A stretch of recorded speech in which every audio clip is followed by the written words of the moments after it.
Hey everyone, welcome into the 7th episode of the first season of Friday Around the Leagues with Jon Gordon. I'm Jon Gordon, and in this show, every single Friday, I'll be here to tell you about the most recent news that's happening around the major leagues. Let's get it started. Alrighty, so today's going to be extremely NFL oriented, so let's get into it. Alrighty, there has been some, draft trades. There haven't been some trades that I've been announcing for, a few weeks now because there hasn't been any, but there has definitely been some trades this week. But let's start with one trade that happened before the draft. It's around Dexter Lawrence. So let's get into it.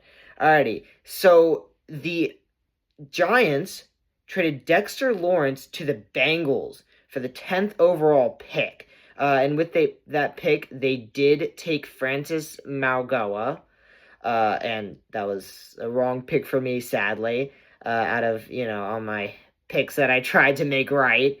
But, the Bengals adding Dexter Lawrence was one of the best decisions that they could have ever made. Last year Dexter didn't have the greatest of seasons, but, he's an amazing player, great for the Giants, and he's going to be a force to be reckoned with on that Bengals defense that's trying to change. But let's get into some of the draft trades that happened. Leaked earlier in this week, I think it was 2 days ago, the Eagles were finally able to knock the Vikings down off, with Jonathan Grenard. Because the Eagles have traded for Jonathan Grenard, giving up only 2 third-round picks. One in this draft, the 2026 draft, and one in 2027. This was one of the best trades that for the Eagles to make. We lost a lot in the pass rush department, or the edge rush department, and Jonathan is going to be able to come right into the team and make an immediate impact. He's a force to be reckoned with, and he's definitely going to make an amazing impact on this already amazing Eagles team. And then another trade, D. Winters, the 49ers standout linebacker from last year who took over after all injuries, is being traded to the Cowboys for a 2026 5th-round pick. D. Winters is an amazing fit for the Cowboys. They have a little bit of shortage at linebacker, so, D. Winters is going to be able to fit in. And last year we've all seen that he can, be a star, and, hopefully Dallas can bring out the most in him. But let's get into my pick predictions from all the way from 6 to 16, because in my other video I did 1 through 5. But let's go into 6 through 16. But out of my 16 picks, I only got 2 right, which is very sad. I got the 1st overall pick, and I also got this pick right, because with the 6th overall pick, I gave myself a technicality because it was a trade, but they still selected the player I said they would. The Chiefs did select Mansour Delane with the 6th overall pick. Mansour is an amazing player. I already said it when talking about the Jets and my predictions, and talking about the Chiefs with the predictions. He's a lockdown corner, and especially after the Chiefs losing both of their cornerbacks to both they're both standout cornerbacks to a trade and free agency to the Rams. They were able to get one of the best corners, probably the best corner in this draft, to replace what was left by both those players. But 7, Washington took Sonny Styles. I thought Sonny would go a little bit farther down to Dallas, but the Commanders picking him up here is one of the best moves they could have made. They're trying to really give an overhaul on that defense, and try to bring a new light to an already, I'd say, pretty maybe mid's the right word to use, pretty mid, defense, but Sonny Styles is going to make the immediate impact that, everybody knows he'll make. We saw it at the Combine, and, with him at Ohio State, he's going to be, a leader in that Commanders organization in the next few years, and he's going to be a starter who's going to make some real impact. But 8, the Saints took Jordan Tyson. I thought he'd drop a little bit because of injuries, but Saints picking him here is the right pick, amazing pick for them. Pairing him with Tyler Shuck and pairing him with Chris Olave, two very good, Chris Olave's been in with the Saints for a little while, still a little unproven, still, a young player, but putting him in with that system, Jordan Tyson with that system, learning under those two is going to be, very substantial for Saints team that are trying to make some sort of run at a playoff or maybe some sort of winning record. But number 9, also wrong. The Browns selected Spencer Fano. They were originally picked 6, but they traded it with the Chiefs. But they were still able to get the player they needed. This finally finishes the overhaul on the offensive line for the Browns. Amazing pick.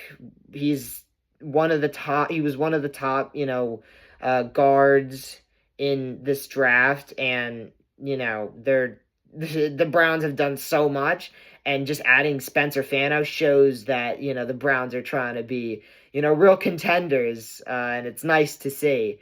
But 10, this is the pick that the Giants got from the Dexter Lawrence trade. And as I said, they took Francis Mauigoa. Francis, great pick here. I would say, he's the second best because the Ravens took the best, but I think this was still a good pick. The Giants have had a few issues here and there with the offensive line, and Francis is going to be able to make a pretty big impact on that offensive line as a day one starter.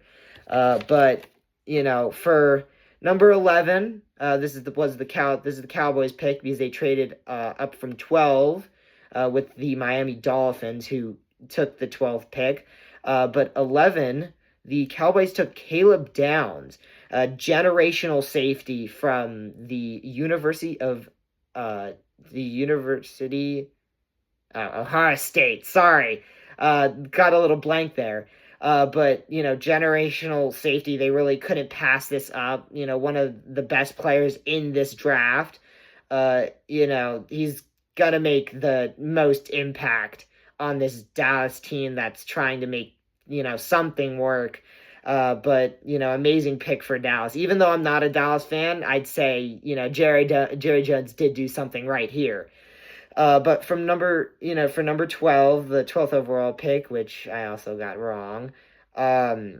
This is Miami's pick, the Dolphins pick. They took Caden Proctor out of Alabama. This was a good pick. I feel like they could have taken a wide receiver because they really needed that. But taking Caden Proctor to help out that offensive line that has had many issues over the years, kind of to help out Malik Willis is still a good pick. There is a better clear option that could have been here, but they still chose moderately well. But for 13, the Rams took Ty Simpson out of Alabama. I'm a little controversial on this.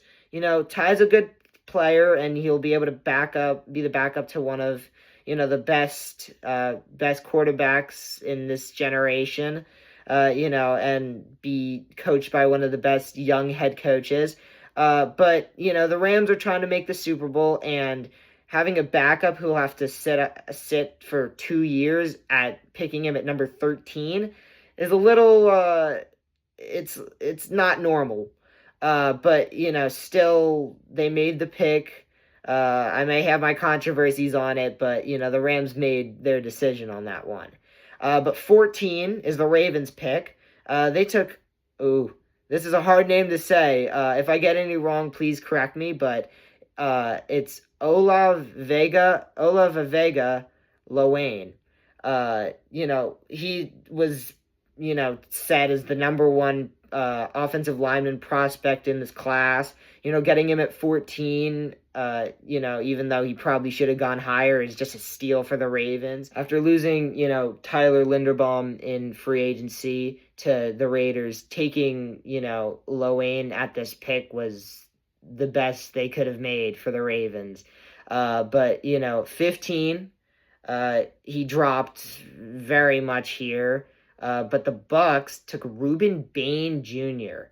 Amazing player, has some issues with his arm length, but getting him here at 15 is an amazing pick. I thought he'd be either a little bit higher or a little more drop, but the Bucks getting him here is a great steal. But the last pick that I made, and most of these have been wrong, but the Jets took Kenyon Sadiq out of Oregon.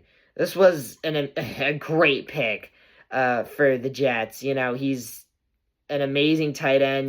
We've seen it at Oregon. We also saw it in the combine. He broke the 40-yard dash time for a tight end at 4.39. He's big and physical. But he can also beat you on the edge of the field, and just an amazing amazing tight end receiver. He doesn't have the greatest of blocking, but as a pass catcher, Kenyon Sadiq is one of the best. But that's all I have for this show. It was extremely NFL oriented, which is good to talk about. I love to talk about the NFL. But thank you all for watching, and please subscribe.